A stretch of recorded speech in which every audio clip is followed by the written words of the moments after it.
저희가 살펴볼 본문은 골로새서 3장 14절입니다. 골로새서 3장 14절. 예, 그래서 오늘 사실 주보를 보시면 성경 구절이 굉장히 많죠. 이걸 그냥 제가 일부러 성경 구절을 이렇게 많이 써놓은 게 그냥 쭉쭉 읽어 내려갈 겁니다. 그래서 다 하나하나 찾지 않으셔도 돼요. 나중에 집에 가서 한번 확인해 보시면 되고요. 여기서 그냥 이렇게 성경 구절을 여기서 인용한 거구나. 그래서 일부러 받아 적기도 바쁘실 것 같아서 제가 다 써놨습니다. 그냥 체크만 하시면 돼요. 본인이 다시 확인해 보고 싶은 구절은 제가 그냥 성경 구절을 엮어서 그냥 쭉 읽어 내려가려고 합니다. 예, 그래서 일단 본문은 골로새서 3장 14절로 잡았습니다. 짧으니까 한번 다 같이 읽어보겠습니다. 찾으셨으면 골로새서 3장 14절. 자, 시작. 이 모든 것 위에 사랑을 입으라. 사랑은 완전하게 매는 띠니라. 아멘. 여기서 오늘 교회를 즐겁게 다니는 방법에 대해서 저희가 좀 생각해 보려고 합니다. 잠깐 기도하겠습니다. 하나님 아버지, 주님께서 저희들에게 베풀어 주신 은혜에 대해서 감사드립니다. 지금 저희가 오늘 살펴보게 될 이 말씀들을 통해서 정말 주님의 뜻이 무엇인지 파악하고 또 주님을, 이 말씀을 저희가 실제로 믿고 또 말씀에 순종해서 주님을 기쁘시게 해드리기를 원합니다. 예수님의 이름으로 기도드렸습니다. 아멘. 예, 오늘 우리는 어떻게 하면 교회를 즐겁게 다닐 수 있는지 살펴보려고 합니다. 우리는 흔히 신앙생활을 한다고 이야기하죠. 신앙생활을 하고 있다. 그런데 이제 신앙생활이라면 이 신앙생활이 과연 무엇일까요? 무엇을 하면 신앙생활을 하는 것이고 무엇을 하지 않으면 신앙생활을 하지 않는 것일까요? 오늘 우리가 살펴보게 될 하나님의 말씀을 통해서 여러분이 어떤 동기로 교회에 다니고 있는지 한번 점검해 보셨으면 좋겠습니다. 저는 기독교의 본질이 이 믿음과 소망과 사랑이라고 생각합니다.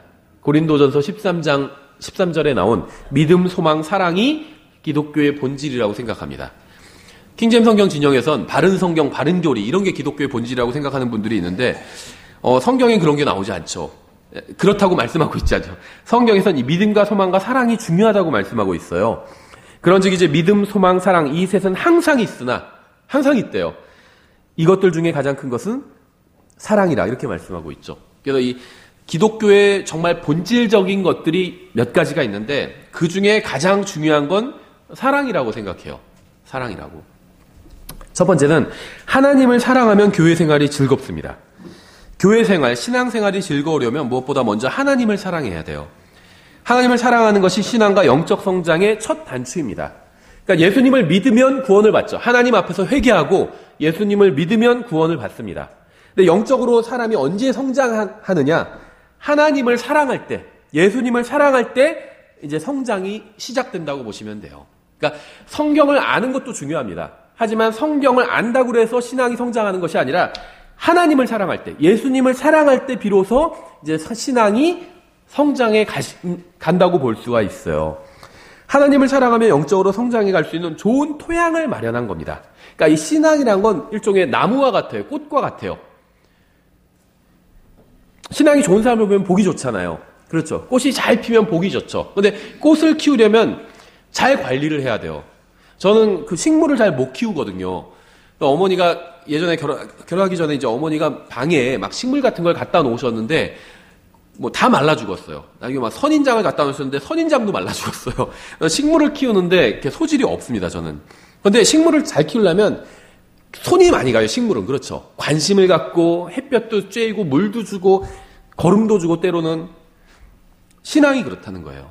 매일 들여다보지 않으면 신앙은 금방 시들어 버립니다. 그렇죠. 그래서 근데 이제 이 신앙의 좋은 토양, 좋은 흙이 중요하죠. 식물을 자라는 데 있어서 햇볕도 중요하고 물도 중요하고 좋은 흙이 중요해요. 그렇죠. 근데 이 좋은 토양이 바로 하나님을 사랑하는 거예요. 예수님을 사랑하는 거. 아무리 성경을 많이 읽고 암송한다 할지라도 하나님을 사랑하지 않으면 영적으로 성장할 수 없고 신앙생활도 지겹게 되고 교회도 가기 싫어집니다. 지난주에도 말씀드렸죠. 누군가를 사랑하면 그 사람과 시간을 보내는 게 아깝지 않아요. 그 사람에 대해서 돈을 쓰는 것도 아깝지 않습니다. 그렇죠. 사랑하지 않으면 돈을 조금 쓰는 것도 아깝고 시간도 아까워요. 5분 같이 있는 것도 괴로워요. 내가 사랑하지 않는 사람과 같이 있으면. 그렇죠. 돈을 쓰는 것도 괴롭고. 그래서 사랑하면 아깝지 않습니다. 그러니까 하나님을 사랑하면 교회가 즐거워요. 신앙생활이 즐겁고. 하나님을 사랑하지 않으면, 이건 구원의 문제가 아니에요. 구원받았다 할지라도 하나님을 사랑하지 않으면, 예수님을 사랑하지 않으면 신앙생활이 즐겁지가 않아요. 귀찮고. 그렇죠? 그런데 우리가 하나님을 사랑하지 못하도록 막는 것들이 있어요. 가장 큰 방해물은 바로 돈입니다. 누가복음 16장 13절에 나와 있죠. 종이 결코 두 주인을 섬길 수 없나니 이는 그가 한 주인을 미워하고 다른 주인을 사랑하거나 혹은 한 주인을 떠받들고 다른 주인을 업신여길 것이기 때문이라. 너희가 하나님과 만몬은 돈이에요. 만몬을 겸하여 섬길 수 없느니라 하시니라. 하나님만 섬길 수 있어요. 한 분만 섬길 수 있어요. 하나님도 사랑하고 돈도 사랑할 수는 없다는 겁니다. 그렇죠. 물론 돈 자체는 아무런 문제가 없어요. 돈이 잘못된 것이 아닙니다. 돈이 없이 살 수 있는 사람은 아무도 없어요. 우리가 육신 안에 있는 한, 이 몸 안에, 몸을 입고 있는 한, 이 세상에서 살아가는 동안에는 돈이 필요합니다. 돈은 잘못된 게 아니에요. 성경은 단 한 번도 돈이 잘못된 거라고 말씀하신 적이 없어요. 문제는 뭐냐면, 돈을 하나님보다 더 사랑한다는 게 문제예요. 디모데전서 6장 10절이죠. 돈을 사랑함이 모든 악의 뿌리이니, 어떤 자들이 돈을 탐내다가 믿음에서 떠나 잘못되고 많은 고통으로 자기를 찔러 꿰뚫었도다. 하나님을 사랑하는 것 반대가 돈을 사랑하는 겁니다. 그렇죠? 돈을 사랑하는 이유는 탐욕 때문이에요. 돈을 사랑하니 모든 악이 뿌리니 어떤 자들이 돈을 탐내다가 이렇게 말씀하고 있잖아요. 탐욕 때문에 돈을 사랑하는데 왜 돈에 대해서 탐심을 부리냐 하면 무엇인가 공허한 것이 있어요. 사람 마음엔. 그래서 이 돈이 그 공허함을 채워줄 수 있다고 생각하기 때문에 돈을 사랑하는 겁니다. 하지만 인간의 생명은 돈보다 훨씬 고귀한 거예요. 그러니까 돈이 나쁜 건 아니에요. 돈은 물질이죠. 인간의 생명은 물질 이상이라는 겁니다. 돈과 차원이 달라요.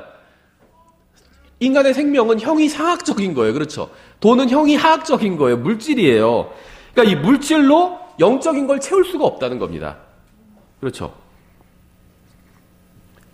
그래서 돈으로는 결코 사람이 만족을 얻을 수가 없다는 거예요. 그래서 주님께서 이렇게 말씀하셨죠. 탐욕을 주의하고 조심하라. 사람의 생명이 그의 풍부한 소유물에 있지 아니하니라. 돈 많다고 해서 생명이 풍성한 게 아니라는 거예요. 그렇죠?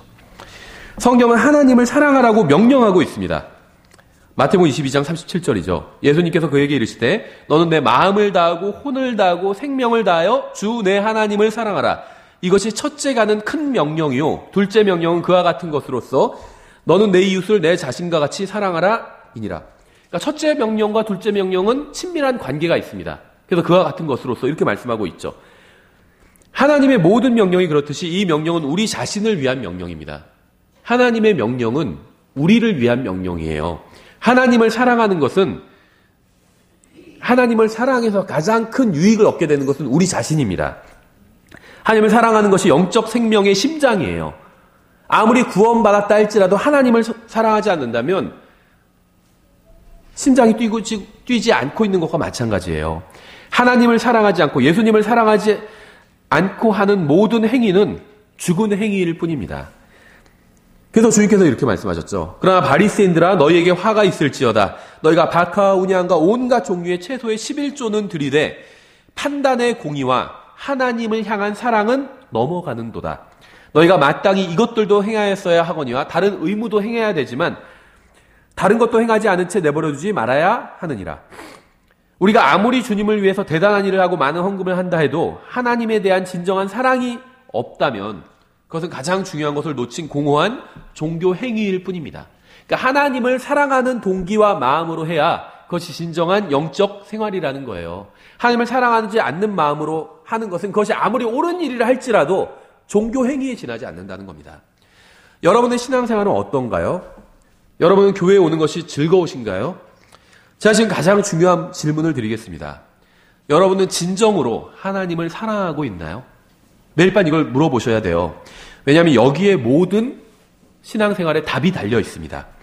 다른 형제 때문에 교회 생활이 어렵고 교회에 오기 싫은 것이 아닙니다. 하나님을 사랑하면 그 어떤 것도 문제가 되지 않아요. 그 어떤 장소도 문제가 되지 않습니다. 그 어떤 상황도 문제가 되지 않아요. 하나님을 사랑하면. 생각해 보세요. 예수님께서 이 세상에 오셨을 때 이 세상은 엉망진창이었죠. 근데 예수님은 하나님 아버지를 사랑하고 있었거든요. 그래서 그 무엇도 문제가 되지 않았어요. 머리 둘 곳도 없으셨지만 그것도 문제가 되지 않았습니다. 왜냐하면 하나님을 사랑하고 있었기 때문에. 다른 이유 때문이 아니라 하나님을 사랑하지 않기 때문에 교회 생활이 즐겁지 않은 겁니다. 만약에 교회 생활이 즐겁지 않다. 현재 본인이 교회 생활이 즐겁지 않다 생각이 드는 분은 다른 것 때문이 아니라 하나님을 사랑하지 않기 때문이에요. 예수님께서는 오류에 빠진 사람들에게 이렇게 말씀하셨어요. 다만 내가 너희를 알거니와 너희에게는 하나님을 향한 사랑이 너희 속에 없느니라. 잘못된 사람들에게 말씀하시면서 그 사람들의 문제가 뭐냐면 하나님을 향한 사랑이 그 사람들 속에 없다. 그게 문제라고 말씀하신 거예요. 잘못된 길을 가는 사람들의 근본적인 문제는 그들 안에 하나님을 사랑하는 마음이 없다는 겁니다. 전 여러분이 사라져버릴 이 세상이 아니라 영원하신 하나님 앞에 매일 서게 되고 그분과 매일 친밀한 교제를 나누고 또 모든 걸음을 그분과 동행하게 되기를 원합니다. 이 세상을 사랑하지 마세요. 이 세상을 부러워하지도 마십시오. 이 세상에서 잘 나가는 사람들을 부러워하지도 마세요. 제가 진실을 말씀드릴게요. 이 세상에서 잘 나가는 것이나 크게 성공한 것은 하나님 앞에서 아무것도 아니에요. 아무것도 아니에요. 성경이 이렇게 말씀하고 있어요. 세상이나 세상에 있는 것들을 사랑하지 말라. 이용하지 말라는 건 아니죠. 사용해야 돼요. 버스를 이용해야 되죠. 근데 버스를 사랑하면 안 돼요. 그렇죠. 기차를 이용해야 돼요. 근데 기차를 사랑하면 안 돼요. 집을 이용하는 건 괜찮아요. 집이 있어야죠. 하지만 집을 사랑하면 안 돼요. 그렇죠. 부동산을 소유한 게 잘못된 건 아니에요. 부동산을 사랑하는 게 잘못된 거죠. 세상이나 세상에 있는 것들을 사랑하지 말라. 어떤 사람이 세상을 사랑하면 아버지의 사랑이 그 속에 있지 아니하니 세상에 있는 모든 것, 즉 육신의 정욕과 안목의 정욕과 인생의 자랑은 아버지에게서 나지 아니하고 세상에서 나느니라. 누가 더 잘났고 좋은 대학 가고 좋은 직장 잡고 막 자랑하고 그런 건요 아버지에게서 난 것이 아니래요. 그래서 뭐라고 하시는 줄 아세요? 세상도 그것의 정욕도 사라지되 세상과 세상을 좋아하는 마음 이런 게 다 사라져버린대요. 오직 하나님의 뜻을 행하는 자는 영원토록 거하느니라. 세상은 사라져버리지만 하나님의 뜻을 행하는 자는 영원합니다. 세상은 아무것도 아니에요. 아무것도 아니에요. 창조주 하나님이 가장 중요합니다. 이 사실을 반드시 기억하세요. 이 사실을 아이들에게 가르쳐 주세요. 하나님을 사랑하는 것은 절대 쓸데없는 일이 아닙니다. 하나님을 사랑하는 건 절대 하찮은 일이 아니에요. 하나님을 사랑하는 사람은 보상을 받게 될 것입니다. 야고보서 1장 12절에 나와요. 시험을 견디는 자는 복이 있나니 그가 단련을 받은 뒤에 잘 들어보세요. 주께서 자신을 사랑하는 자들에게 약속하신 생명의 관을 받으리라. 이 구절을 보통 시험을 견디는 자가 생명의 관을 받는다 이렇게 생각을 많이 하는데 물론 그것도 일리가 있어요. 그런데 주께서 자신을 사랑하는 자들에게 약속하신 생명의 관을 받으리라 이렇게 말씀하고 있잖아요. 주님을 사랑하는 사람들에게 생명의 관을 약속해 주셨다는 거예요. 주님을 사랑하는 사람은 주님께서 오실 때 생명의 왕관을 상으로 받게 될 것이고 이 세상에서는 즐거운 교회 생활을 하게 될 것입니다. 두 번째, 하나님의 말씀을 사랑하면 교회 생활이 즐거워요. 하나님을 사랑하면 필연적으로 따라오는 것이 있습니다. 그것은 바로 하나님의 말씀을 사랑하는 거예요. 하나님을 사랑하는 사람은 하나님의 말씀도 사랑합니다. 하나님을 믿는 사람은 하나님의 말씀도 믿어요. 그렇죠. 하나님을 존중하는 사람은 하나님의 말씀도 존중합니다. 우리가 누군가를 믿는다고 하면서 그 사람의 말은 믿지 않는다면 결국 그 사람을 믿지 않는 거예요. 그렇죠. 저는 형제님을 믿어요. 하지만 형제님 말은 못 믿겠어요. 이거는요, 그 사람을 믿지 않는다는 거예요. 우리가 하나님을 믿는다면 하나님의 말씀도 믿어야 됩니다. 성경은 하나님을 사랑하는 사람은 하나님의 명령을 지킨다고 말씀하고 있어요. 하나님의 말씀을 지킨다는 거죠. 요한복음 14장 15절이죠. 너희가 나를 사랑하면 내 명령들을 지키라. 하나님을 사랑하는 사람은요, 하나님의 말씀도 사랑해요. 그래서 그 말씀에 순종을 합니다. 요한복음 14장 21절이죠. 내 명령들을 가지고 그것들을 지키는 자가 나를 사랑하는 자니. 나를 사랑하는 자는 내 아버지께 사랑을 받을 것이요 나도 그를 사랑하여 그에게 나를 나타내리라 하시니라. 하나님을 사랑하는 사람은 하나님의 말씀을 지킵니다. 말씀대로 살아요. 말씀대로 실행합니다. 요한복음 14장 23절 예수님께서 그에게 대답하여 이르시되 사람이 나를 사랑하면 내 말들을 지키리니 내 아버지께서 그를 사랑하실 것이요 우리가 그에게 가서 우리의 거처가 그와 함께 있게 하리라. 나를 사랑하지 아니하는 자는 내 말들을 지키지 아니하나니 너희가 듣는 말은 내 것이 아니요 나를 보내신 아버지의 것이니라. 신앙생활을 한다는 것은 하나님의 명령을 따라 걷는 것입니다. 요한 2서 6절에 이렇게 되어 있어요. 몇 장인지는 얘기 안 할 거예요. 요한 2서 6절에 또 사랑은 이것이니 또 우리가 그분의 명령들을 따라 걷는 것이요. 사랑이 뭐냐 하면 우리가 하나님의 명령들을 따라 걷는 거래요. 명령은 이것이니 곧 너희가 처음부터 들은 대로 그 안에서 걷는 것이라. 그러니까 하나님을 사랑하는 사람은요, 하나님의 말씀도 사랑해서 그 말씀대로 삽니다. 하나님의 말씀대로 살지 않는 사람은 사실 하나님을 사랑하는 사람이 아닌 거예요. 성경에 의하면. 그렇죠. 명령에 따라 산다는 것은 하나님의 말씀대로 산다는 것입니다. 하나님의 말씀대로 사는 사람이 하나님을 사랑하는 사람이에요. 아무리 입으로 하나님을 사랑한다고 해도 그분의 말씀대로 살지 않으면 그것은 하나님을 사랑하는 것이 아닙니다. 하나님의 말씀을 사랑해서 그 말씀에 순종하는 사람은 즐거운 교회 생활을 하게 됩니다. 세 번째, 하나님의 자녀들을 사랑하면 교회 생활이 즐겁습니다. 하나님을 사랑하면 교회 생활이 즐거워요. 하나님을 사랑하는 사람은 하나님의 말씀도 사랑합니다. 그래서 하나님을 사랑하는 사람은 하나님의 말씀대로 살고자 합니다. 하나님을 사랑하는 사람은 하나님의 자녀도 사랑합니다. 저를 사랑하는 사람은 저의 자녀도 사랑할 것입니다. 그렇죠. 저를 사랑한다고 하면서 저의 자녀를 미워한다면 그것은 저를 사랑하는 것이 아니에요. 그렇지 않나요? 마찬가지로 하나님을 사랑하는 사람은 하나님의 자녀도 사랑합니다. 저를 사랑한다고 하면서 저의 자녀들은 보고 싶어 하지 않아요. 그렇죠. 교회 안 나왔으면 좋겠어요. 이런다면 그건 저를 사랑하는 게 아니죠. 저를 사랑한다고 해서 저의 자녀를 때린다면 그건 저를 사랑하는 게 아니죠. 저를 사랑하는 사람은 저의 자녀도 사랑합니다. 너무나도 당연한 거예요. 하나님을 사랑하는 사람은 하나님의 자녀도 사랑합니다. 하나님의 자녀를 사랑하지 않는 사람은 하나님을 사랑하는 사람이 아니에요. 요한일서 4장 20절에 나오죠. 어떤 사람이 나는 하나님을 사랑하노라 하고 자기 형제를 미워하면 그는 거짓말하는 자니 자기가 본 자기 형제를 사랑하지 아니하는 자가 어찌 자기가 보지 못한 하나님을 사랑할 수 있으리요. 하나님을 사랑하는 자는 또한 자기 형제를 사랑하라는 이 명령을 우리가 그분께 받았느니라. 하나님을 사랑하는 사람은 하나님의 자녀도 사랑합니다. 그렇다면 누가 하나님의 자녀일까요? 요한일서 5장 1절에 이렇게 되어 있어요. 누구든지 예수님께서 그리스도이심을 믿는 자는 하나님에게서 태어났으며 낳으신 그분을 사랑하는 자마다 그분에게서 난 자도 사랑하느니라. 너무 분명하죠? 이거보다 더 분명할 수가 없어요. 우리가 하나님을 사랑하고 그분의 명령들을 지킬 때 이로써 우리가 하나님의 자녀들을 사랑하는 줄 아나니 우리가 그분의 명령들을 지키는 것 이것이 곧 하나님을 사랑하는 것이니라. 그분의 명령들은 무겁지 아니하니라.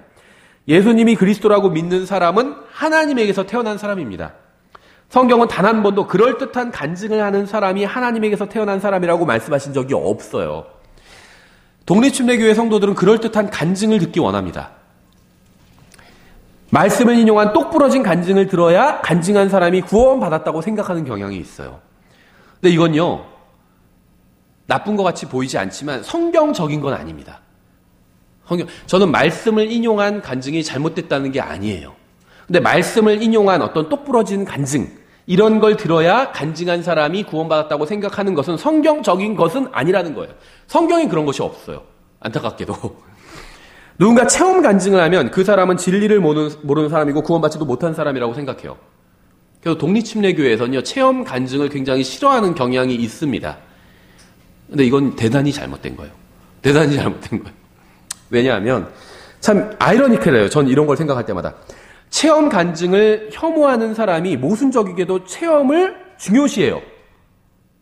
무슨 말이냐면 체험 간증을 중요시하는 사람들의 얘기를 들어보면 그렇게 간증을 똑부러지게 성경 구절을 인용해서 저는 하나님 앞에서 제가 죄인이란 걸 믿습니다. 로마서 3장 10절, 23절 인용하고 예수님의 십자가 대속을 믿습니다. 로마서 5장 10절 막 이런 걸 인용해야 그런 간증을 해야 그 사람이 구원받았다고 이렇게 생각하는 경향이 있다는 거예요. 근데 이런 것을 어디서 얻어냈냐 하면 자기 체험에서 얻어냈어요. 아, 그런 간증을 하는 사람들은 나중에 확인해보면 구원이 확실하더라. 자기 체험에서 나온 거예요. 성경은 그렇게 말씀하신 적이 없어요.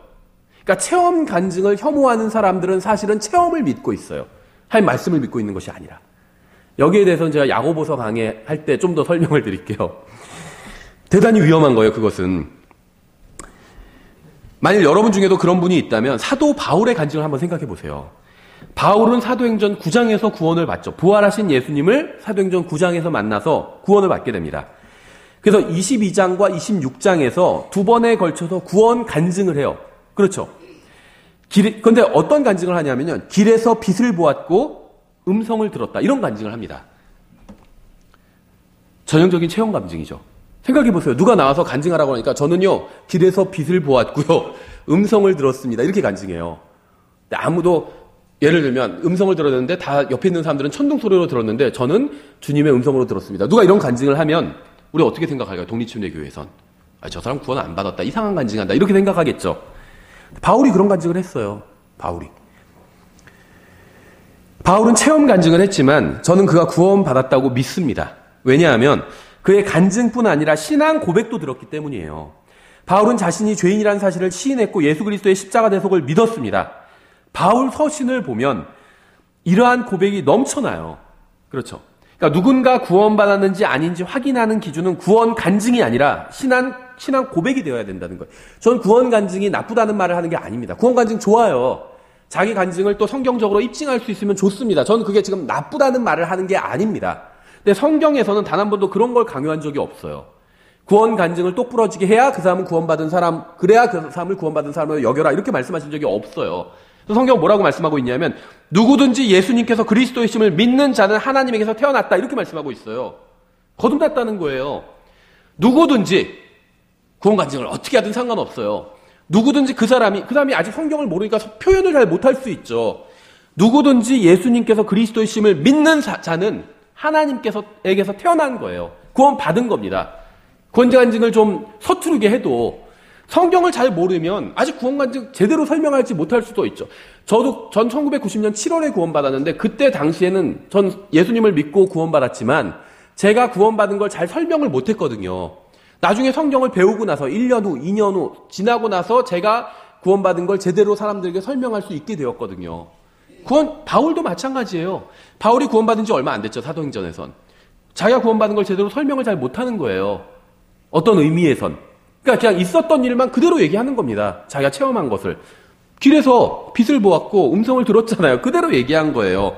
하지만 우리가 바울이 구원받았다고 아는 건 그 간증 때문이 아니라 바울 서신서에 나온 그의 신앙 고백 때문이잖아요. 바울은 자기가 죄인이란 걸 알았거든요. 인정했거든요. 그것도 하나님 앞에서 자기가 가장 큰 죄인이라고 시인했잖아요.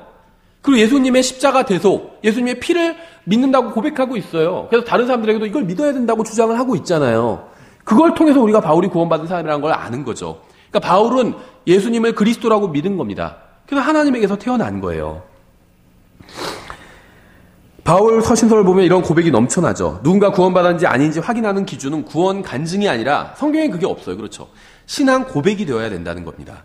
성경은 분명하게 예수님께서 그리스도이심을 믿는 자는 하나님에게서 태어났다고 말씀하고 있어요. 그럼 이렇게 믿는 거예요. 이렇게 말씀하셨으면 저 사람은 예수님께서 그리스도라고 구원자라고 믿긴 하지만 대속을 믿긴 하지만 구원 간증이 좀 이상하니까 구원받지 않은 사람이 이렇게 하는 건 그건 자기 체험을 믿는 거예요. 그렇죠. 하나님 말씀 믿는 게 아니에요.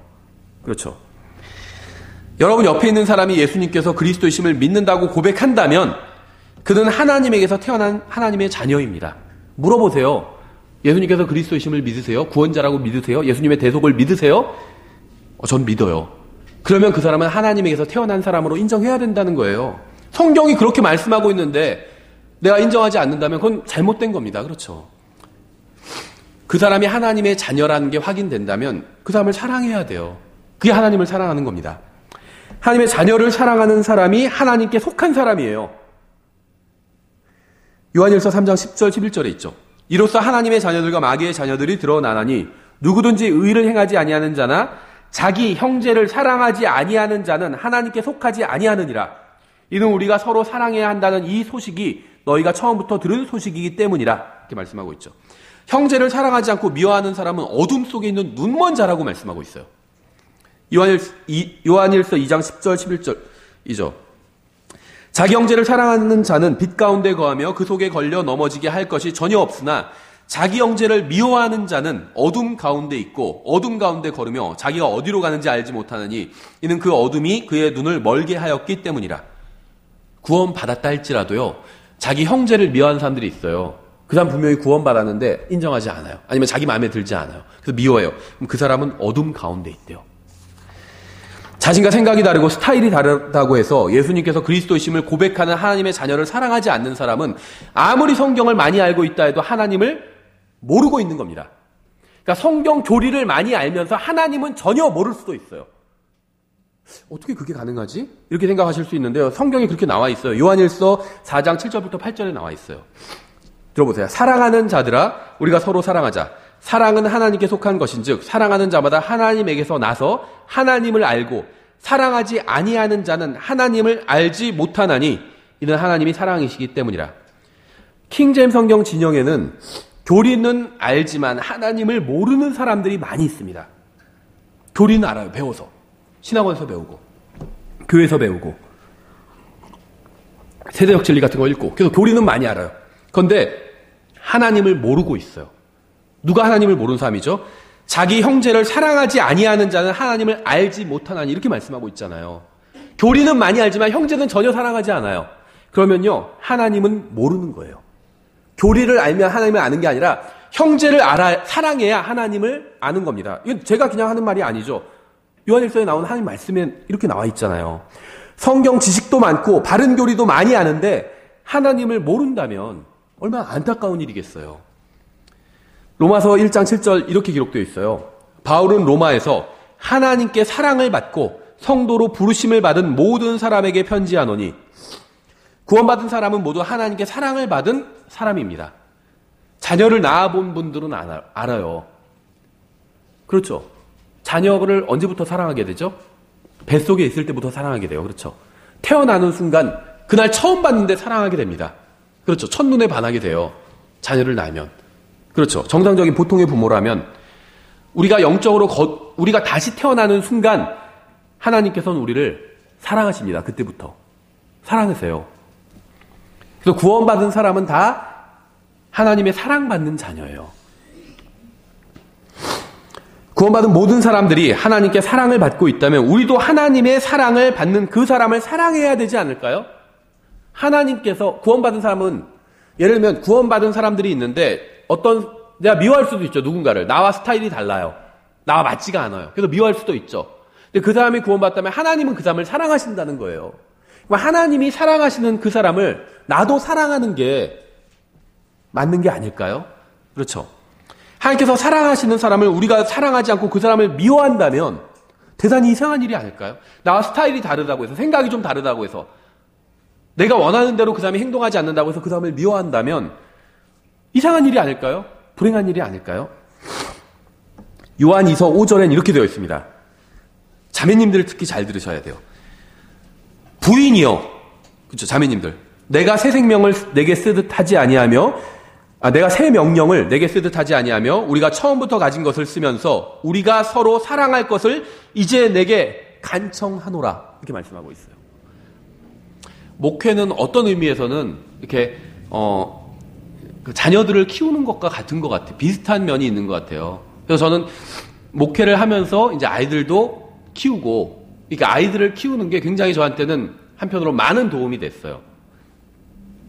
부모가 바라는 게 뭐 여러 가지가 있겠죠. 근데 저는 가장 바라는 것은 자녀들이 서로 사랑하는 거라고 생각합니다. 부모는 자녀들이 건강하기를 원하죠. 또 공부를 잘하기를 원합니다. 이왕이면 그렇죠. 근데 자녀들이 다 공부를 잘해요. 다 서울대 갔어요. 예를 들면. 그런데 서로 보면은 계속 싸움만 해요. 그럼 어떨까요? 부모님이 딱 보시고 우리 애들은 서로 막 죽일 듯이 싸우지만 그래도 좋은 대학 갔으니까 괜찮다. 이렇게 생각할까요? 아닐 거예요. 그렇죠?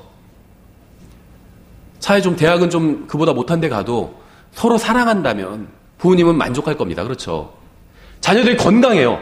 근데 만나면 막 서로 죽일 듯이 막 박터지게 싸워요. 부모님이 그래도 우리 애들은 서로 싸우지만 그래도 건강하니까 기분이 좋다. 이럴까요? 안 그럴 거예요. 그렇죠? 그러니까 부모 입장에선 가장 보기 좋은 건 자녀들이 서로 위해주고 서로 사랑하는 겁니다. 하나님께서 우리를 보실 때 어떻게 보실까요? 그래도 이쪽 킹잼 성경을 믿는 사람들은 서로 사랑하지는 않지만 그래도 교리를 많이 알고 있으니까 흐뭇하다 이러실까요? 아닐 거예요. 차라리 교리 좀 몰라도 서로 사랑하기를 원하실 거예요. 그렇죠? 서로 사랑해야 돼요. 서로 사랑하는 것. 그래서 사도 요한이 자매님한테 어떤 개인적으로 자매님한테 편지를 쓰면서 서로 사랑할 것을 간청한다고 부탁한다고 얘기하고 있어요. 목회를 보니까는 이게 가장 중요한 것 같아요.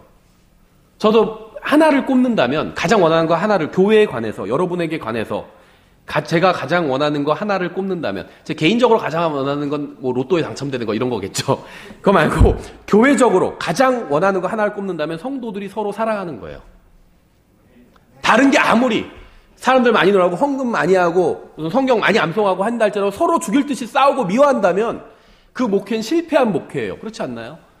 다른 게 좀 부족해도 서로 사랑한다면 그건 성공한 목회예요. 저도 그래서 지금 간청하고 싶어요. 여러분들께 서로 사랑할 것을 부탁드립니다. 간절히. 특히 부인들, 자매님들께 부탁드립니다. 성경도 그렇게 나와 있으니까 부인이여 하면서 부르고 있잖아요. 서로 사랑하십시오.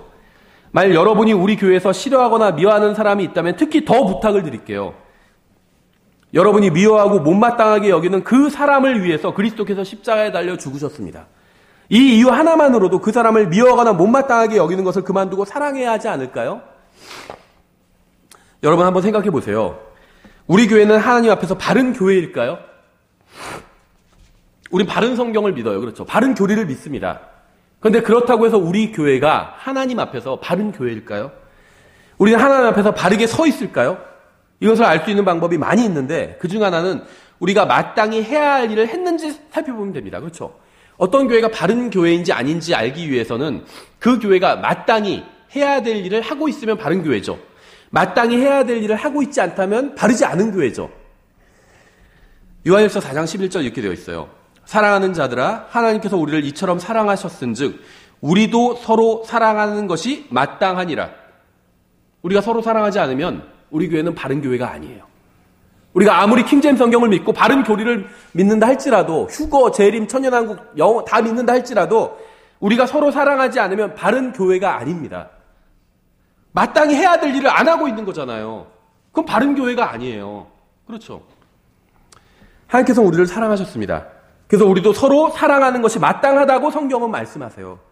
우리가 서로 형제 자매로서 사랑하지 않는다면 우리는 마땅히 해야 할 일을 하지 않은 것이 됩니다. 하나님께서 우리가 형제 자매로서 서로 사랑해야 한다고 우리를 가르쳐 주셨습니다. 데살로니가전서 4장 9절이죠. 그러나 형제의 사랑에 관하여는 내가 너희에게 쓸 필요가 없나니 서로 사랑할 것을 너희 자신이 하나님에게서 가르침을 받았느니라 이렇게 말씀하고 있어요. 형제를 사랑하지 않는 사람은 아무리 많은 교리를 알고 있다 해도 가장 중요한 것을 배우지 못한 겁니다. 성경에는 중요한 교리들이 많이 있어요. 하지만 서로 사랑하는 교리를 배우고 실행하지 못한 사람은 가장 중요한 교리를 배우지 못한 것입니다. 왜냐하면 서로 사랑하는 사람만이 진정으로 예수님의 제자가 될 수 있기 때문이에요. 요한복음 13장 34절 35절이죠. 내가 새 명령을 너희에게 주노니 너희는 서로 사랑하라. 예수님을 믿는 사람들에게 말씀하신 거죠. 너희는 서로 사랑하라. 내가 너희를 사랑한 것 같이 너희도 서로 사랑하라. 그러니까 사람이 서로 사랑하니까 제가 사랑하는 방식은 이렇습니다 하면서 막 험담하고 욕하고 막 그러면서 이게 저의 사랑 방식입니다. 이럴 수 있으니까 예수님께서 내가 너희를 사랑한 것 같이 사랑하래요. 예수님은 우리를 위해서 목숨을 내어주셨죠. 그렇게 사랑하래요. 그렇죠. 중요한 말씀이 있어요. 35절에. 너희가 서로 사랑하면 이로써 모든 사람이 너희가 내 제자인 줄 알리라 하시니라. 여러분 예수님의 제자가 되고 싶으신가요? 전 킹제임스 성경에는 단 하나의 오류도 없다고 믿습니다. 킹제임스 성경은 완벽하다고 믿어요. 바른 성경을 믿는 것은 대단히 중요하다고 믿습니다. 생각합니다. 하지만 성경은 바른 성경을 믿으면 사람들이 우리가 예수님의 제자인 줄 안다고 말씀하고 있지 않습니다. 저는 바른 교리도 대단히 중요하다고 생각해요. 목사로서 저의 주된 임무는 바른 교리를 가르치는 것입니다. 하지만 성경은 바른 교리를 믿으면 사람들이 우리가 예수님의 제자인 줄 안다고 말씀하지 않아요. 킹제임스 성경 진영 독립침례교회에서 착각하는 게 있어요. 바른 성경과 바른 교리를 믿으면 그게 예수님의 제자의 증표라고 생각합니다. 근데 성경은 그렇게 말씀하고 있지 않아요. 바른 성경, 바른 교리 저도 지지하고 저도 믿습니다. 중요하다고 생각해요. 근데 성경은 바른 성경과 바른 교리를 믿으면 예수님의 제자가 된다고 말씀하고 있지 않다는 거예요. 성경은 우리가 서로 사랑하면 사람들이 우리가 주님의 제자인 줄 안다고 분명하게 말씀하고 있어요. 여러분이 아무리 바른 성경을 믿고 바른 교리를 믿는다 해도 형제 자매를 사랑하지 않는다면 여러분은 절대 주님의 제자가 될 수가 없습니다. 이건 구원과는 다른 문제죠. 구원은 거저받아요. 근데 주님의 제자가 되는 것은 날마다 자기를 부인하고 자기 십자가를 지고 주님을 따라야 되죠. 그리고 한 가지가 더 있어요. 형제 자매를 사랑해야 돼요. 그래야지 주님의 제자로 인정받을 수 있어요. 하나님께서 우리가 서로 뜨겁게 사랑하기를 원하십니다. 너희가 성령을 통해 진리에 순종함으로 너희 혼을 깨끗하게 하여 거짓 없이 형제들을 사랑하기에 이르렀으니 순수한 마음으로 뜨겁게 서로 사랑하라. 구원받은 사람은 영원히 함께 있게 됩니다. 우리가 옛 본성을 벗어버리면 서로 뜨겁게 사랑하게 될 거예요. 우리가 주님께서 공중으로 오시면 몸이 변화되게 되죠. 이 죽을 몸이 죽지 아니할 몸으로 변화받게 되죠. 이 썩을 몸이 주님의 몸 같은 몸으로 변화받게 되죠. 그러면서 우리의 마음도 변화받게 되거든요. 우리가 지금과 같이 이 더러운 마음을 갖고 구원을 받았지만 날마다 죄를 짓고 형제를 미워하고 더러운 마음을 가지고 있잖아요. 이 마음을 가지고 하늘나라에 가지는 않게 될 겁니다. 그럼 하늘나라가 더럽게 되거든요. 올라가는 순간 우리의 몸만이 아니라 마음도 변화받게 돼요. 그럼 어떻게 되는지 아세요? 여러분이 교회에서 제일 싫어하는 형제 있죠? 그 사람을 뜨겁게 사랑하게 됩니다. 그 사람을 위해서 나의 목숨을 바칠 수 있을 정도로 사랑하게 돼요. 그럼 얼마나 민망하겠어요. 그렇게 마음이 변하고 나면. 내가 이렇게 저 사람을 사랑하는데 과거에 지상에서 신앙생활을 할 때는 저 사람 우리 교회에서 좀 나갔으면 좋겠다. 없었으면 좋겠다. 이렇게 미워하고 있었다면 얼마나 민망한 일일까요? 성경은 어떻게 하는 것이 형제 사랑인지도 말씀하고 있어요. 베드로전서 3장 8절에 끝으로 너희는 다 한 마음이 되어 서로를 동정하며 형제로서 사랑하고 불쌍히 여기며 예의 바르게 행하라. 이렇게 말씀하고 있죠. 우리는 서로 동정해야 됩니다. 또 불쌍히 여겨줘야 돼요. 서로. 또 예의 바르게 행해야 됩니다. 에베소서 4장 2절에 모든 겸손과 온유와 오래 참음으로 사랑 안에서 서로 참아주며 참아주래요. 저 사람 왜 저래? 좀 참아주래요. 기다려주래요. 그렇죠. 사랑하면 기다려주거든요. 애기가 막 똥 싸고 그래요. 그러면 왜 똥을 싸? 이러지 않죠. 기다려줘요. 좀 기다려야 1살, 2살, 3살 돼야 그래야 이제 기저귀도 가릴 수 있게 되잖아요. 기다려줘야 돼요. 밥 먹는데 막 애기들은 흘려요. 왜 이렇게 막 흘려? 이러지 않아요. 사랑하니까 기다려줘요. 흘려도 돼. 많이 먹어 그러잖아요. 그렇죠. 형제 자매를 그렇게 해줘야 된다는 거예요. 저 사람 왜 저래? 왜 저러지? 이러지 말고 참아주래요. 내 어린 아기처럼. 그 다음 왜 그러겠어요? 영적으로 어리니까 그런 거예요. 이상할 거 하나도 없어요. 교회에서 이상한 행동을 하는 사람들 있죠? 왜 그래? 그렇게 생각할 필요가 없어요. 영적으로 어리니까 그러는 겁니다. 그 사람만 그런 줄 아세요? 다른 사람이 날 볼 땐 또 그렇게 생각해요. 저 사람 왜 저래? 그렇게 생각해요. 서로 참아주세요. 왜 이상한 냄새가 나겠어? 아직 어리니까 똥을 쌌으니까 냄새가 나는 거예요. 참아주는 거예요. 참아주는 거예요. 영적으로 성장할 동안 참아줘야 돼요. 나중엔요. 그 다음에 지금은 이상한 행동해도요. 나중에는 그렇지 않을 거예요. 영적으로 성장해 가면 어린아이였을 때 일들을 다 버릴 겁니다. 그렇죠. 형제 사랑으로 서로 친절하게 애정을 가지고 서로 먼저 존중하며 이렇게 말씀하고 있죠. 사랑으로 서로 친절하며 먼저 존중해줘야 됩니다. 또 서로를 살펴보아 사랑과 선한 행위에 이르도록 격려하며 격려해줘야 돼요. 그렇죠. 자매님 잘하셨어요. 계속 믿음을 가지고 믿음으로 이겨나가세요. 자매님 위해서 기도할게요. 서로 격려해주세요. 비판하는 건 서로 할 수가 있어요. 생각해보세요. 우리가 서로 좀 부족해도 신앙생활을 하고 있잖아요. 한 교회에 모여서 같이 신앙생활을 하려고 하잖아요. 그럼 누가 세상에서 우리를 알아줄까요? 누가 격려해줄까요? 우리가 서로 격려해주지 않는다면 우리를 격려해줄 사람이 없어요. 이 교회로 모인 이유 중에 하나는 서로 격려해주기 위함이에요. 비판하고자 함이 아니에요. 그건 세상에 나가면 실컷 비판해요. 서로가. 그렇죠. 경쟁자로 여기고 서로 비판하고 그렇게 하잖아요. 교회에 모인 이유는요. 여러 가지가 있어요. 서로 격려하기 위함이에요. 지금 우리는요. 다 같이 마라톤을 같이 하고 있는 거나 마찬가지예요. 근데 우리는 팀을 이뤄서 하고 있어요. 나 혼자 잘 달려간다고 해서 1등 하는 게 아니에요. 다 같이 들어가야 돼요. 서로 격려해야 돼요. 조금만 더 참아. 괜찮아. 넘어지면 다시 일으켜 세워주면서 괜찮아. 넘어져도 괜찮아. 계속해서 달려가자. 주님 만날 때까지 달려가자. 이렇게 서로 격려하는 거예요. 이게 교회에 할 일이에요. 신앙생활이고. 그렇죠. 잘못하면 왜 쟤는 저렇게 해? 그건 신앙생활을 잘 못하고 있는 겁니다. 격려해야 돼요. 격려해야 돼요. 서로. 조금만 참아. 할 수 있어. 괜찮아. 이 세상에서 누가 실패해도 괜찮아. 그거 그렇게 중요한 일이 아니야. 우린 영원히 살 사람이야. 이 세상은 불로 다 사라질 거야. 괜찮아. 이 세상에서 좀 잘 안 되는 거 괜찮아. 격려해 주는 거예요. 그렇죠. 좀 잘못해도 괜찮아. 다음번에 잘하면 되잖아. 격려해 주는 거예요. 서로가. 형제의 사랑을 지속하고 계속 이렇게 사랑하래요. 우리는 주님께서 오실 때까지 서로 사랑하고 격려하고 위로하고 도와주고 세워줘야 합니다. 이것이 교회의 목적이에요. 그런 걸 안 한다면 교회로 모일 필요가 없어요. 우리가 왜 교회에서 말씀을 배웁니까? 서로 돕기 위해서 배우는 거예요. 비판하기 위해서가 아니라 제가 지금 말씀을 가르치잖아요. 그럼 여러분 이제 야고보서 잘 계시록 가르쳤죠. 계시록 잘 배우셨으니까 이렇게 이걸 모르는 사람 나가서 실컷 비판하고 비웃어 주십시오. 이런 목적으로 배우는 게 아니라는 거예요. 이걸 모르는 사람, 여러분 계시록을 배웠죠. 다른 데서 이걸 모르는 사람을 만나면 어떻게 해야 될까요? 1번 비판하고 비웃는다. 2번 가르쳐준다. 가르쳐주는 거예요. 세워주는 겁니다. 그렇죠? 서로 사랑하기 위해서 말씀을 배운 거예요. 서로 돕기 위해서 말씀을 배운 거예요. 아무리 많은 교리를 배운다 해도 형제 자매를 사랑하지 않는 사람은 성경을 제대로 배운 것이 아닙니다. 하나님을 사랑하는 사람은 하나님의 자녀도 사랑해요. 그리고 하나님의 자녀를 사랑하는 사람은 즐거운 교회 생활을 하게 됩니다. 네 번째, 하나님의 사역자들을 사랑하면 교회 생활이 즐겁습니다. 하나님을 사랑하는 사람은 하나님의 일을 하는 하나님의 사역자도 사랑합니다. 그렇죠. 데살로니가전서 5장 12절 13절에 이렇게 되어 있어요. 형제들아, 우리가 너에게 간청하노니 너희 가운데서 수고하고 주 안에서 너희를 감독하며 너희에게 훈계하는 자들을 알고 그들의 일로 인하여 사랑 안에서 그들을 매우 귀중히 여기라. 또 너희끼리 화목하게 지내라. 구원받은 모든 사람은 사역자입니다. 그렇죠. 난 사역자가 아닌데 사역자예요. 여러분이 부모라면 여러분은 자녀들에게 말씀을 가르쳐야 될 의무가 있는 사역자입니다. 말씀의 사역자예요. 모든 아버지와 어머니는 말씀의 사역자입니다. 아버지만 사역자 아닌가? 아니에요. 어머니도 사역자예요. 생각해보세요. 디모데가 누구에게 성경을 배웠죠? 네가 교회에서 목사에게 성경을 배웠으니 이렇게 나와 있지 않죠? 어머니, 할머니에게 성경 배웠어요. 모든 어머니, 할머니는 다 말씀의 사역자예요. 자녀에게 성경을 가르치고 손자들에게 성경 가르치셔야 돼요. 사역자예요. 그런데 특별히 교회에서 공식적으로 세운 사역자들이 있죠.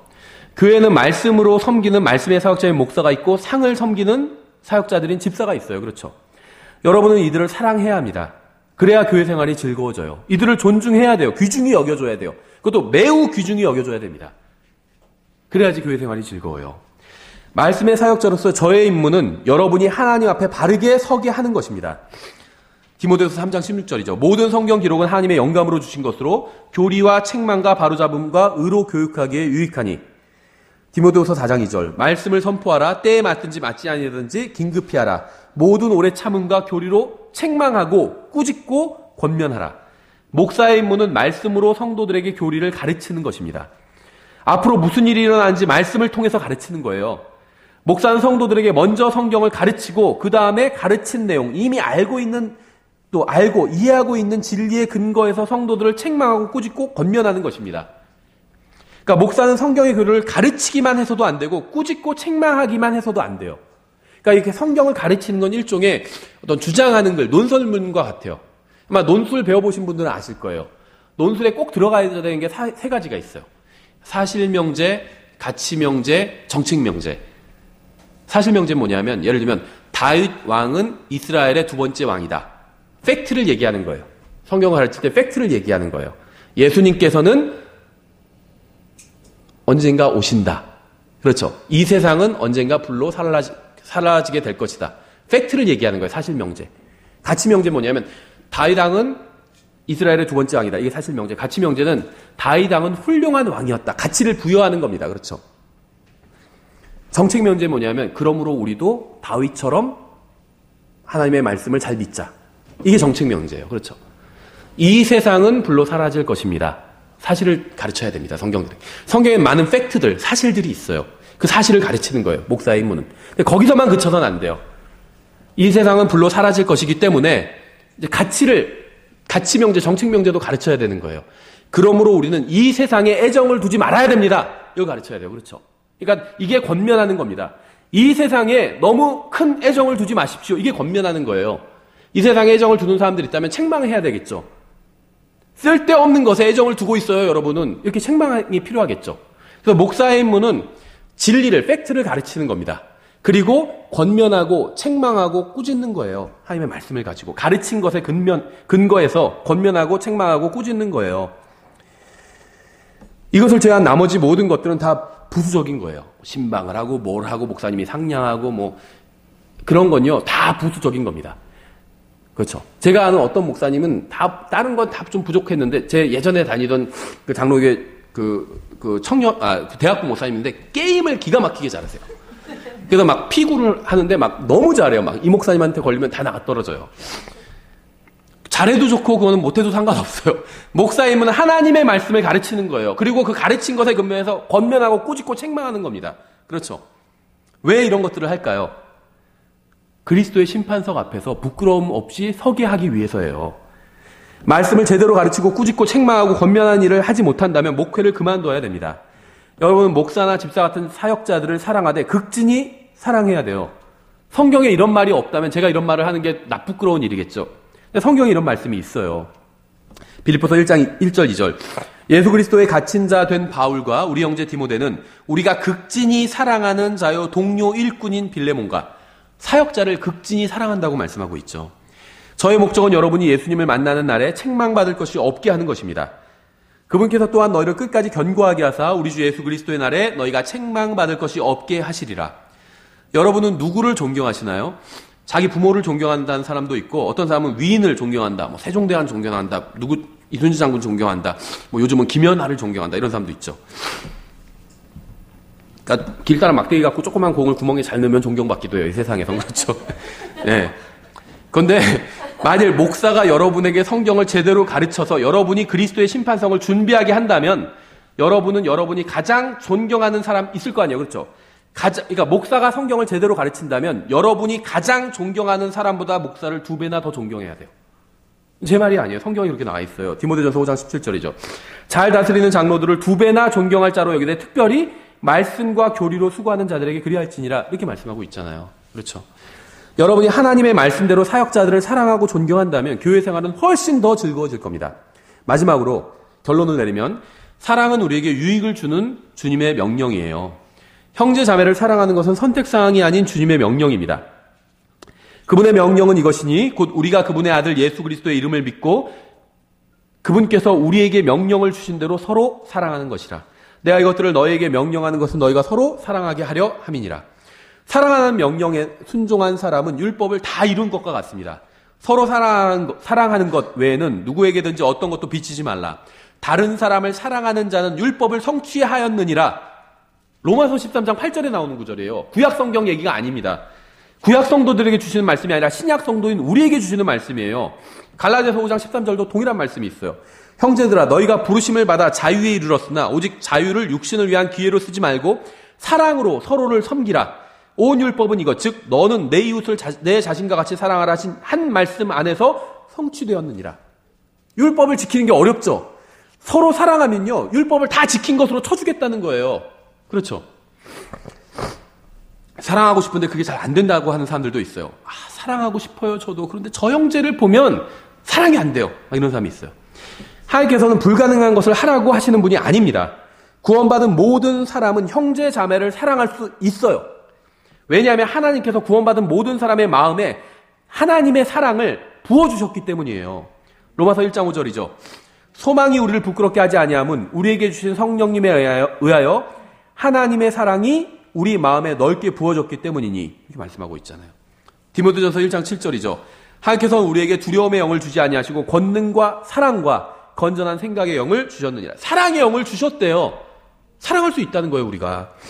구원받은 모든 사람은 하나님의 사랑을 이미 가지고 있습니다. 그리고 이 사랑으로 주님의 말씀을 사랑하고 형제를 사랑하고 사역자를 사랑할 수가 있어요. 영적으로 성장한다는 것은 믿음이 성장한다는 겁니다. 믿음이 성장한다는 것은 하나님의 말씀을 믿는 믿음이 더욱 커진다는 거예요. 그렇죠. 옛날에는 예를 들면 처음 구원받을 때는 예수님을 믿고 구원을 받았죠. 믿음이 생겨난 겁니다. 그렇죠. 그런데 예수님을 위해서 살고 정직하게 살려고 하니까 그거는 잘 안 돼요. 그러면은 구원에 관한 말씀은 믿었죠. 하지만 정직하게 살라는 말씀, 거짓말하지 말라는 말씀은 믿지 못한 거죠. 근데 믿음이 좀 성장하고 보니까 이제 그 말씀도 믿어요. 그래서 사업을 해도 정직하게 합니다.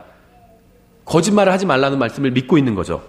이게 이제 믿음이 성장하는 거예요. 그렇죠. 영적으로 성장해 가는 겁니다. 그러니까 전에는 믿지 못하고 실행하지 못했던 것을 이제는 믿고 실행할 수 있다면 그만큼 믿음이 성장한 것입니다. 우리는 영적으로 성장해 나아가야 돼요. 우리의 믿음은 점점 더 커져야 됩니다. 하지만 우리가 결코 간과해서는 안 될 중요한 사실이 있어요. 성경을 보면요. 믿음은 항상 사랑과 함께 성장한다는 겁니다. 성장한다는 거예요. 믿음은 항상 사랑과 같이 가요. 제가 지금 설교를 준비하면서 신약 성경을 다 훑어봤거든요. 근데 믿음은 사랑과 함께 간다는 구절이 너무 많아요. 그래서 제가 일부만 지금 인용을 했는데 한 10개 정도 인용했어요. 근데 훨씬 더 많아요. 엄청나게 많아요. 일부만 인용할 때 한번 잘 들어보세요. 예수님께서 믿음을 통해서 우리의 마음속에 거하시죠. 에베소서 3장 17절이에요. 믿음을 통해 그리스도께서 너희 마음속에 거하게 하시고 또 너희가 사랑 안에서 뿌리를 내리고 털을 잡아. 예수님께서 믿음을 통해서 우리 안에 거하시는데 뿌리를 내리시고 털을 잡는 것은요, 사랑 안에서예요. 예수님은 뿌리거든요. 계시록에 나오잖아. 나는 다윗의 뿌리요, 이렇게 말씀하시죠. 예수님은 뿌리예요. 우리 마음속에 예수님께서 뿌리를 내리시는데 사랑 안에서 내리신대. 사랑이 없으면 뿌리를 내리지 못하시는 거예요. 거하긴 거하시는데, 그렇죠. 뿌리를 내리고 털을 잡는 것은 사랑입니다. 그리스도 예수님을 믿는 너희의 믿음과 모든 성도들에게 너희가 베푸는 사랑을 우리가 들었기 때문이요. 사도 바울이 자기가 복음을 전한 교회, 골로새 교회에 대해서 관심을 갖고 있었는데 그 골로새 교회의 성도들의 무엇에 대해서 관심을 갖고 있었는지 아세요? 그 사람들 돈 많이 버나, 헌금 많이 거두나, 이게 아니었어요. 골로새 교회의 성도들의 믿음과 사랑이었어요. 왜냐하면 이게 영적 성장이거든요. 믿음과 사랑이 성장. 전에는 사랑하지 않았어요, 저 형제를. 지금은 사랑하게 됐어요. 그만큼 영적으로 성장한 거예요. 그렇죠? 믿음만이 아니라 믿음과 사랑이 자라는 것이 바로 영적 성장입니다. 성경을 더 많이 믿게 되는 것, 그것만으로 영적 성장이 이루어지지 않는다는 거예요. 형제를 더 사랑하게 되는 것, 이게 동반대의 영적 성장이 이루어진다는 거예요. 그래서 사도 바울은 데살로니가 교회 성도들의 믿음만이 아닌 그들의 사랑의 소식도 듣기를 원했습니다. 데살로니가전서 3장 6절이죠. 그러나 지금은 디모데가 너희를 떠나 우리에게로 와서 너희의 믿음과 사랑의 좋은 소식과 또 너희가 항상 우리를 잘 기억하여 우리가 너희를 보고자 하는 것 같이 너희도 우리를 간절히 보고자 한다는 소식을 우리에게 가져왔으니, 사도 바울이 기다린 소식이 뭔지 아세요? 믿음과 사랑의 좋은 소식이었어요. 믿음과 사랑은 같이 가요. 이게 영적 성장이거든요. 성경만 많이 알고 많이 믿고 거기서 그러면 영적으로 성장한 게 아니에요. 사랑을 해야 돼요. 형제들을. 그래야 영적 성장한 거예요. 믿음과 사랑은 항상 함께 갑니다. 믿음 없는 사랑이나 사랑 없는 믿음은 모두 불완전해요.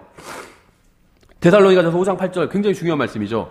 그러나 낮에 속한 우리는 정신을 차려 믿음의 흉갑을 입고 구원의 소망의 투구를 쓰자. 이렇게 되어 있지 않아요. 믿음의 흉갑일 것 같죠? 믿음과 사랑의 흉갑을 입고 이렇게 되어 있어요. 믿음의 흉갑은 가슴을 가려주는 데죠. 마귀가 우리를 공격할 때 우리의 가슴을 가려주는 게 흉갑이잖아요. 믿음의 흉갑이 아니에요. 믿음과 사랑의 흉갑이에요. 그렇죠? 성경이 말씀하시는 하나님을 믿는 순수한 믿음에는 항상 사랑이 나옵니다. 디모데전서 1장 5절이죠. 이제 명령의 목적은 순수한 마음과 선한 양심과 거짓 없는 믿음에서 나오는 사랑이거늘. 참된 믿음에선 행위만 나오죠. 행위만 나오는 것이 아니라 사랑이 나와요. 믿음에서 나오는 사랑이라고 말씀해요. 여러분이 믿음이 있으면요, 형제를 사랑해요. 믿음이 있는데 형제를 사랑하지 않는다? 믿음이 없는 거예요. 믿음에선 사랑이 나와요. 여러분의 믿음에서 사랑이 나오지 않는다면 그 믿음은 성경에서 말씀하시는 믿음이 아닌 거짓 믿음입니다. 거짓 믿음이요. 하나님의 말씀을 믿는 것 같아도 형제를 사랑하지 않으면 그건 거짓 믿음이에요. 디모데전서 1장 5절에 의하면. 그렇죠. 예수님의 은혜는 항상 믿음과 사랑과 함께 합니다. 디모데전서 1장 14절. 우리 주의 은혜가 그리스도 예수님 안에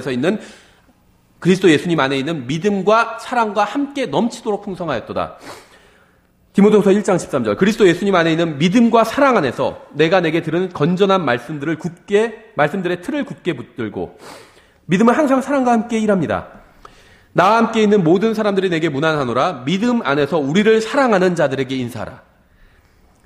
주 예수님과 모든 성도들을 향해 내가 품은 내 사랑과 믿음에 관하여 듣기 때문이라.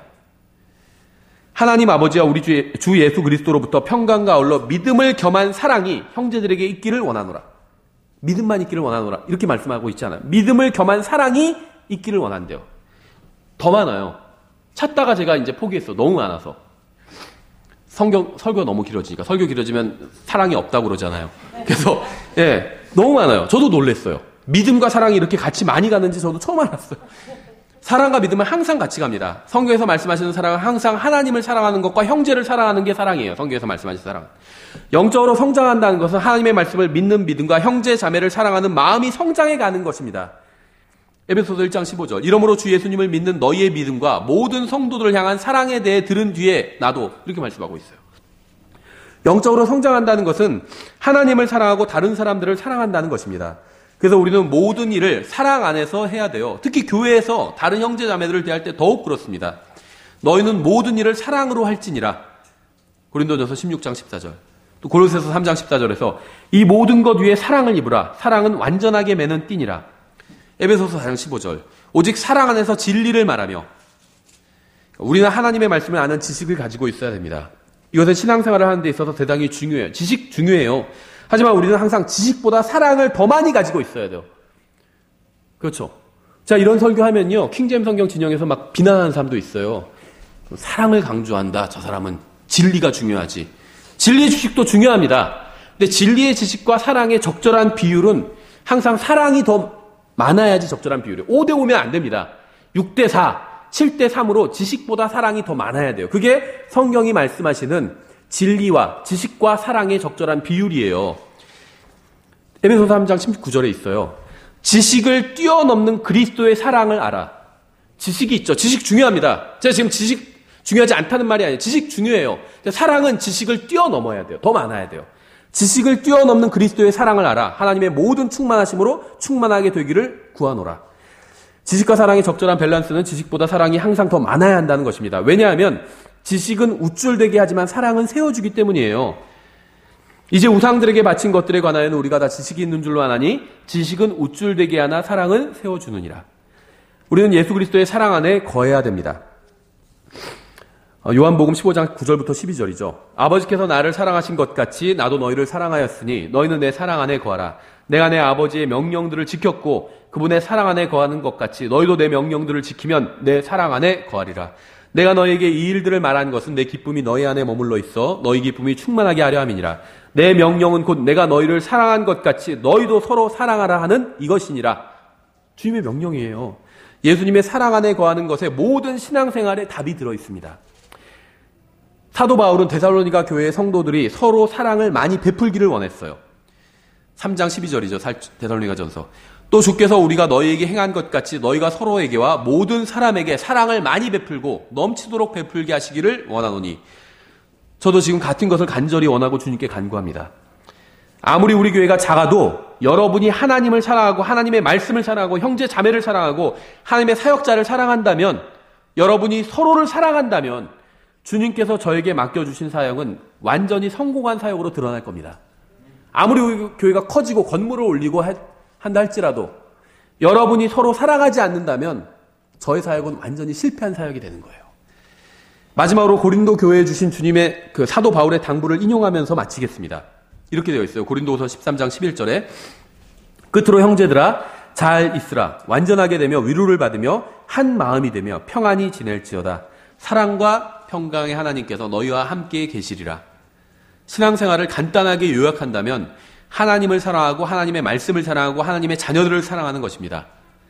만일 여러분이 하나님과 그분의 말씀과 그분의 자녀들을 사랑하고 있다면 여러분은 신앙생활을 잘하고 있는 거예요. 하는 일이 잘 안 돼도, 좋은 대학에 못 가도, 좋은 직장을 잡지 못해도, 아직 내 집 마련을 못해도 여러분이 하나님을 사랑하고 하나님의 자녀들을 사랑하고 하나님의 말씀을 사랑하고 있다면 문제가 아무것도 없는 거예요. 신앙생활을 잘하고 있는 겁니다. 여러분이 하나님을 사랑하고 그분의 말씀을 사랑하고 그분의 자녀들을 사랑하고 있다면 비록 여러분이 좋은 대학을 가지 못하고 좋은 직장을 잡지 못하고 돈을 많이 벌지 못하고 세상에서 성공하지 못해도 여러분은 하나님께 칭찬받을 수 있는 훌륭한 인생을 산 것입니다. 이러한 말로 자녀들을 가르치세요. 이 세상에서 잘 나가는 것, 그런 것만 가르치지 말고 영어, 수학 이런 것만 가르치지 말고 하나님을 사랑하는 방법을 가르치고 형제 자매들을 사랑하는 법을 가르치고 하나님의 말씀을 사랑하는 것을 가르치세요. 이게 가장 중요해요. 이걸 가르치고 나서 세상에서 잘 먹고 잘 사는 것도 그 다음에 가르치세요. 이런 말로 서로 격려하세요. 하나님과 그분의 말씀과 그분의 자녀들을 사랑하는 모든 분들을 위해 하나님의 큰 은혜가 임하기를 원합니다. 기도하고 찬송하고 마치겠습니다. 기도하겠습니다. 하나님 아버지, 저희를 단지 구원해 주실 뿐만 아니라 저희를 사랑해 주셔서 감사드립니다. 저희를 사랑해 주실 뿐만 아니라 주님의 사랑을 저희 마음속에 넓게 부어주셔서 감사드립니다. 그러나 주님, 저희가 주님을 사랑하지 않을 때도 있고 주님의 말씀을 사랑하지 않을 때도 있고 주님의 자녀들을 사랑하지 않을 때도 있습니다.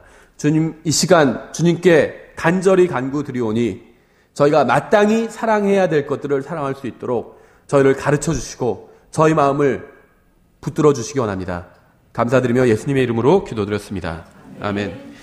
예, 다 같이 일어나셔서 찬송가 893장